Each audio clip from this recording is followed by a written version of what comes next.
Russia is bogged down in its Sumy pocket in northeastern Ukraine, a prominent Russian warblogger admits.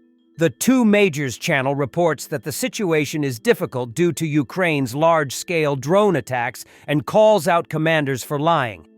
Two Majors writes, "Sumy direction. Not everything is so easy. Overview." While the official and departmental channels are forced to write on the command of senior chiefs that creation of a security strip and the notorious buffer zone is underway, the situation remains difficult.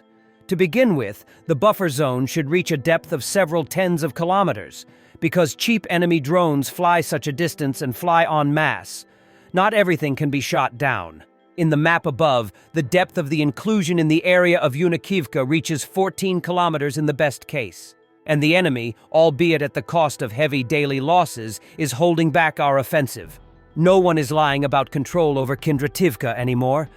And, as our comrades report, in Yunikivka, we are not yet talking about complete control of the southern part of the village. In recent days, the situation near Oleksiivka has attracted attention. The enemy is trying to cut off our salient with flank attacks, and the enemy's pulled-together UAV units provide him with hundreds of drone strikes on ours per day. Thus, the creation of a buffer zone, which was first discussed in the Belgorod-Kharkov and later in the Kursk-Sumy directions, has stalled. Our attempts to advance on the same sections of the front have become a heavy, bloody routine. The enemy stupidly throws infantry, equipment, and drones to meet ours. It is definitely not worth shying away in fear and sprinkling our heads with ashes. Our fighters are fighting selflessly. At the same time, the beautiful reports from the front are beginning to cause rejection, because the continued creation of a security strip near the same villages in these reports directly contradict the thesis, "It is impossible to lie." The moment of a Russian UAV strike on Kharkiv today. The Russians hit the building of the National University of Pharmacy.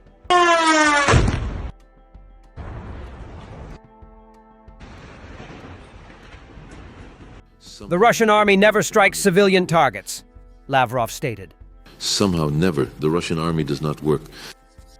To civil society and the peaceful population, for every accusation, I ask the question, where is the evidence? Where are the facts? And regarding the fakes accusing the Russian army of crimes that later turned out to be committed by the Ukrainian regime, there are such cases. Thank God the Russian missile that hit the Cabinet of Ministers building did not explode. If it had detonated, half of the building would have been destroyed, Zelensky said in an interview with Sky News.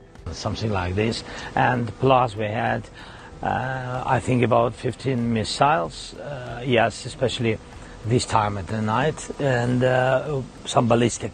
And one missile was, they attacked government building, especially this, you see the stages, the by missile, and God bless, if I can say this way, God bless that this missile they attacked and missile didn't explode. Because if it could explode, I mean really, because I think that the half of the building will not be destroyed. Did you have your teams there in there? Yeah, no. I mean that's it was in the night, and it's especially its ministry, the rooms of Ministry of Economy and Ministry of Finance, the block of Prime Minister anyway, and the whole of diplomatic meetings also there. Everything was destroyed by missile. Russia's oil producers may have to reduce output as intensified Ukrainian drone attacks have damaged critical export and port infrastructure. State pipeline firm Transneft, which handles more than 80% of all the crude oil pumped in Russia, has warned producers that it may have to accept lower volumes on its system. Industry sources close to Russian oil producers told Reuters on Tuesday. Transneft has already restricted in recent days the storage options on the system for the producers, according to the sources. The reason is the intense Ukrainian drone attacks that have damaged refineries and export facilities in recent weeks.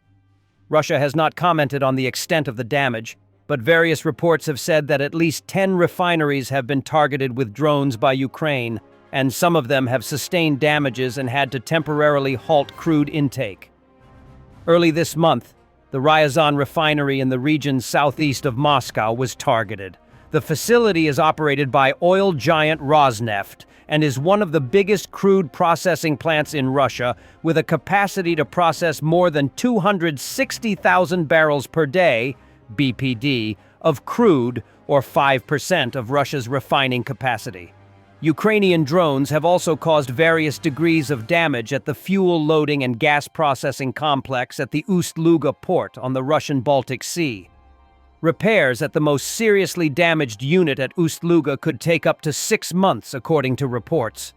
Last week, Ukraine attacked one of the most important oil export ports, Primorsk, with drones, causing damage to the Baltic seaport and disrupting shipments at the terminal, which has the capacity to handle 1 million barrels of crude daily.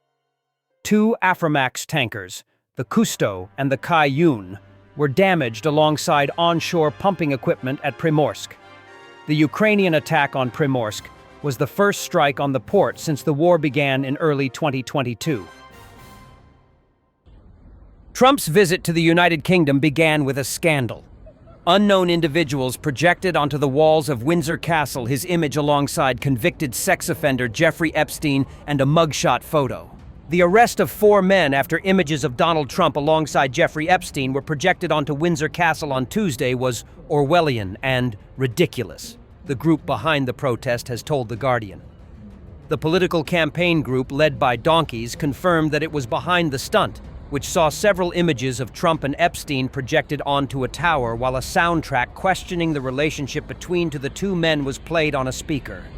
President Trump relished the glow of a British royal spectacle Wednesday. Greeted at Windsor Castle on his state visit by King Charles III, military honor guards and mounted troops before paying a private tribute at Queen Elizabeth II's tomb. Joined by First Lady Melania Trump at St. George's Chapel on the castle grounds, the president placed a wreath in honor of Elizabeth, who died in 2022. Later, he sat with U.S. Secretary of State Marco Rubio, his Chief of Staff, Susie Wiles, and other American officials for a musical performance from the chapel choir.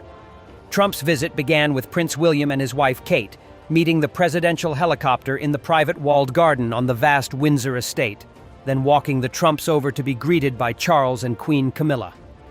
The castle is an almost 1,000-year-old royal residence of gilded interiors, crenellated towers, and priceless artworks. A gigantic royal standard, the flag used for official celebration days, flew from the royal tower for the occasion. The guests traveled to the castle in a procession of horse-drawn carriages, past ranks of soldiers, sailors, and aviators, as military bands played the U.S. and British national anthems. The king and the Republican president chatted in the Irish state coach during the short journey to the castle quadrangle, where Trump, accompanied by Charles, inspected an honor guard of soldiers in red tunics and bearskin hats. No U.S. president or any other world leader has ever had the honor of a second UK state visit. The pomp and pageantry are deliberate, meant to bolster ties with Trump at a time when his America First policies are putting pressure on trade and security arrangements around the globe. For the grandeur-loving president, festivities involved 120 horses and 1,300 troops, including the largest guard of honor in living memory. Thanks for watching, and don't forget to subscribe. Also, if you want to support Warthog Defense, please become our member and get early access to new videos, exclusive members-only videos, and become administrator in comment section. The membership link is in the description. Every day. We had a guy last week at 6 rescues in 6 days. You know, he's doing the job every day.